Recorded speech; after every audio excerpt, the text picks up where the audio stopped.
Habang dumaranas ang bayan ng matinding pagsubok at lalong lumalalim ang pagkawatak-watak, ang Kwaresma ay paanyaya para sa panahon ng paghilom, pagbabalik loob at pagbabalik tanaw sa mga pinahalagahan nating mga Pilipino, malasakit, pananampalataya at pagkakaisa.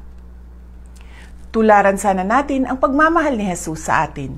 Ituro ito, palaganapin ito, at gamitin ito sa ating pagsusulong at pagpapalakas ng mga komunidad na nananampalataya, nagsisilbi sa kapwa at sa bayan.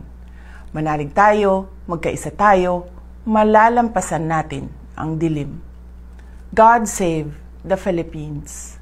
Ang lahat ng ginagawa natin ay para sa Diyos, sa bayan, at sa bawat pamilyang Pilipino.